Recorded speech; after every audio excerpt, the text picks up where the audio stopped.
शहर के मोहम्मदिया सार्वजनिक लाइब्रेरी में आयोजित एक दिवसीय सेमिनार का आयोजन हाल ही में संपन्न हुआ। मौलाना अब्दुल कलाम आजाद पर इस एक दिवसीय सेमिनार का आयोजन किया गया था। शहर के लालखड़ी स्थित मोहम्मदिया सार्वजनिक लाइब्रेरी में आयोजित मौलाना अब्दुल कलाम आजाद पर एक दिवसीय सेमिनार का आयोजन किया गया था। कुरान के आयतों का पठन और अतिथियों के सम्मान समारोह से कार्यक्रम की शुरुआत हुई। विभिन्न मान्यवर इस एक दिवसीय सेमिनार में सहभागी हुए थे।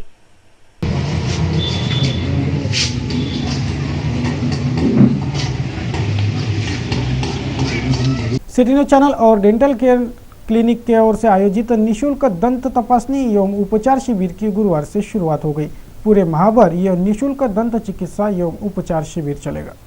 शहर के सरोज चौक स्थित डेंटल केयर क्लिनिक में गुरुवार से निशुल्क दंत रोग चिकित्सा एवं उपचार शिविर की शुरुआत हो गई।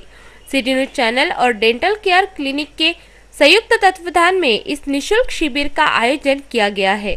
20 फरवरी से शुरू यह शिविर आगामी 20 मार्च यानी पूरे महीने भर चलेगा।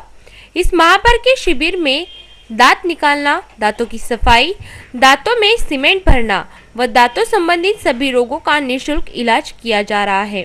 तमाम शहरवासी इस शिविर का लाभ ले यह जाहिर अपील की जा रही है। दांत निकालना, दांतों की सफाई, दांतों में सीमेंट वगैरह भरना, ये सारी सुविधाएं मुफ्त प्रदान की जाएंगी।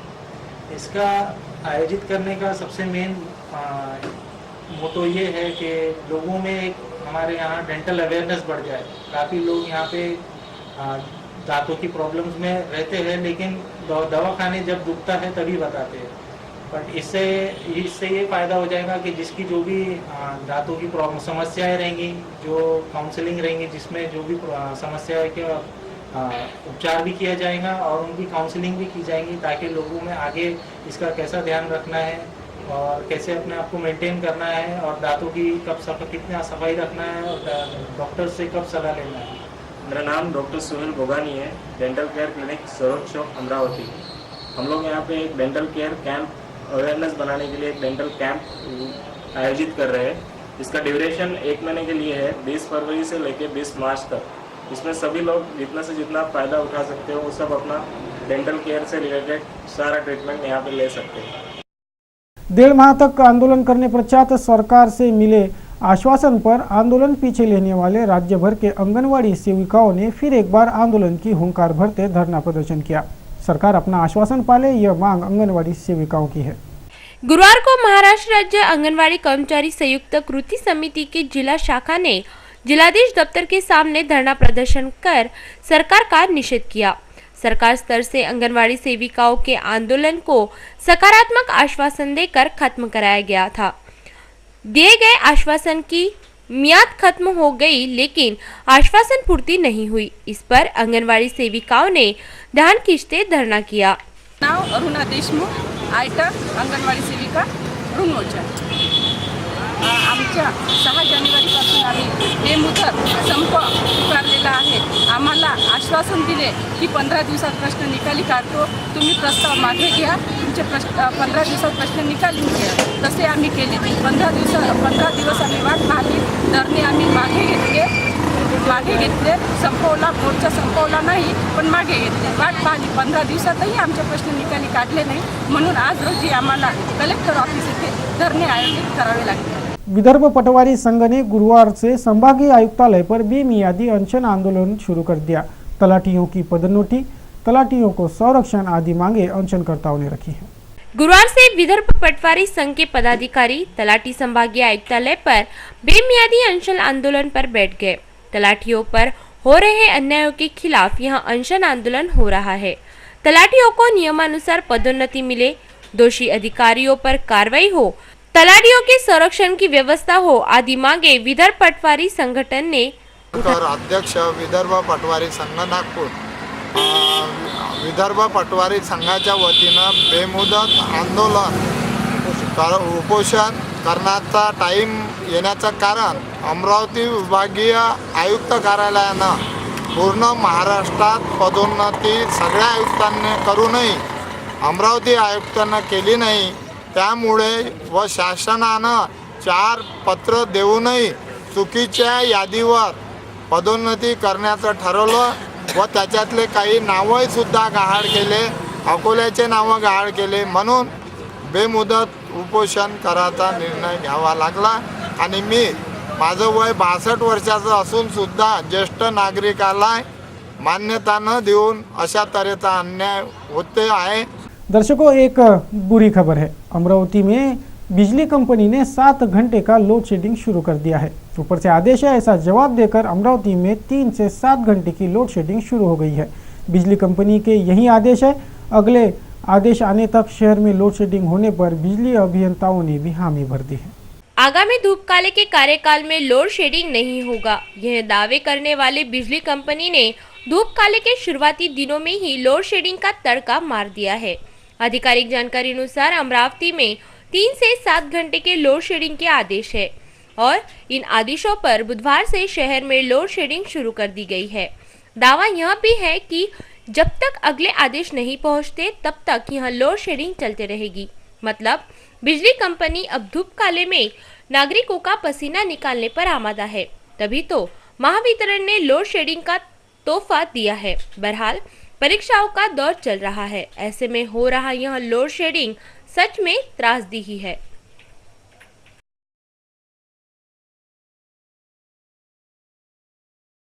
बुलेटिन में अब देखते हैं खबरें धर्म समाचार से जुड़े। बहरहाल समूचे अंबा नगरी में गण गण गणात बोते इस महाकाव्य का गजर सुनाई पड़ रहा है। शहर भर के गजानन मंदिरों में प्रगट दिन महोत्सव के उत्सव श्रृंखला का दौर चल रहा है। शनिवार 22 फरवरी को धूमधाम से प्रगट दिन महोत्सव मनाया जाएगा। शहर के न्यू स्वस्तिक नगर गजानन महाराज मंदिर में संत गजानन महाराज प्रकट दिन महोत्सव का आयोजन शुरू है। यहाँ श्री विजय ग्रंथ का सामूहिक पारायण पाठ किया जा रहा है। गजानन महाराज संस्थान न्यू स्वस्तिक नगर अमरावती आमच्या मंदिराचा प्रकट दिन महोत्सव 15 पासून सुरुवात झालेला आहे, तो 22 पर्यंत चालणार आहे। आमच्या मंदिरात नेहमी सकाळी 6 ते 7 काकड आरती होते। काकड आरतीनंतर 1 ते 3 वैदिकाचा कार्यक्रम आणि 3 ते 5 भजनाचा कार्यक्रम होते। संध्याकाळी 5 ते 6 हरिपाठ होतो। हरिपाठानंतर आरती होते। आरतीनंतर कीर्तनाचा कार्यक्रम होतो। अशा तऱ्हेने आमचा दररोजचा कार्यक्रम आहे। त्यानंतर आता 22 फेब्रुवारीला प्रकट दिनाची समाप्ती होईल, त्या दिवशी महाप्रसाद वगैरेचे कार्यक्रम आम्ही ठेवलेले आहे। गजानन महाराज प्रकट दिन मनाया जा रहा होने से उत्सव के ठाट भी आकर्षकता भरे हैं। आकर्षक रंगोलियां, भक्तिमय स्वर, पूजन कीर्तन पाठ आदि का दौर संत गजानन देवालयों में चल रहा है। श्री विघ्नहर्ता गणेश मंदिर व शास्त्रीय क्रीडा मंडळ याचा सेवक म्हणून आपल्याला सांगतो की 15 फरवरीपासून तर 22 फरवरीपर्यंत हा श्री गजानन महाराज प्रकट दिन उत्सव आम्ही हा साजरा करीत आहोत। इथे दरवर्षी 2 उत्सव चांगले मोठ्या प्रमाणात होतात, एक शास्त्रीय गणेश उत्सव मंडळ म्हणून व तर एक गजानन महाराज प्रकट दिन म्हणून। हे 2 उत्सव फार मोठ्या प्रमाणात साजरे होतात। या माध्यमातून आम्ही जनसेवासुद्धा कशी होईल हा एक प्रयत्न करत असतो। तर 15 तारखेपासून जो हा सोहळा सुरू झालेला आहे, त्यात सकाळ अभिषेक, उत्सव, पूजन, पारायण आणि 3 ते 6 फरवरीपासून इथे संत गजानन महाराज यांचं चरित्रकथा ज्ञानयज्ञ सप्ताह आम्ही सुरू केलेला आहे। येथे महाराज आपले पंकज महाराज काजे हे कृष्णर यांच्या अमृतवाणीतून हे प्रवचन सुरू आहे। साईनगर के गजानन महाराज मंदिर में प्रकट दिन के श्रृंखला में महाभारत ग्रंथ कथा का भाव दर्शन कराया जा रहा है। 22 फरवरी को प्रकट दिन महोत्सव से इस उत्सव का महाप्रसाद से समापन होगा।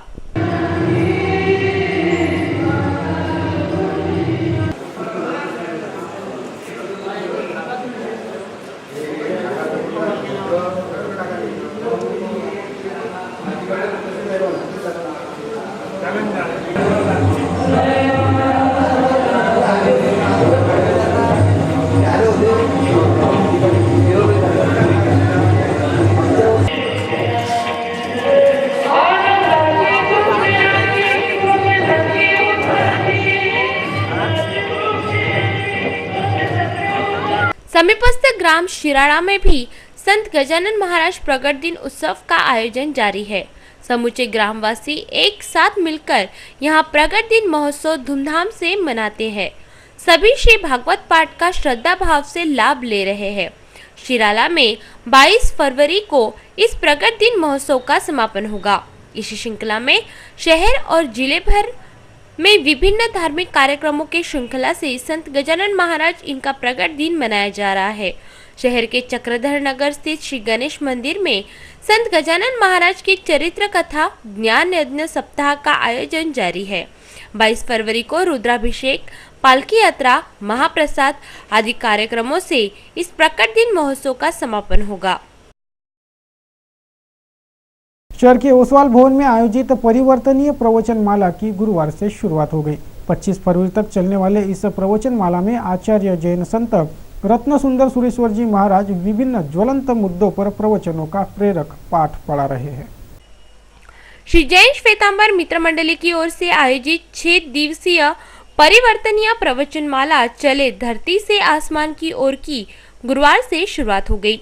आचार्य श्री जैन संत रत्न सुंदर सुरेश्वर जी महाराज इस परिवर्तनीय प्रवचन माला से विभिन्न ज्वलंत विषयों पर प्रवचनों का प्रेरक पाठ सिखाते वस्तु स्थिति और सत्य घटनाओं को अपने ओजस्वी और प्रखर वाणी से रख रहे हैं। हजारों श्रद्धालु इन प्रवचनों का लाभ ले रहे हैं। मैं दक्षिण गुजरात के एक शहर में प्रवचन करने के लिए गया। ऊपर प्रवचन हॉस्पिटल के ऊपर के कमरे में, और हॉस्पिटल के पहली मंजिल से मैं जा रहा था। एक नर्स एक बहन से बात कर रही थी। बहन, आपके बेटे को डिस्चार्ज मत लो। मैंने आपको बोल दिया ना, मेरी बस अभी मैं डिस्चार्ज लेकर ही रहूंगी, मगर आपका बेटा डायरिया हो चुका है।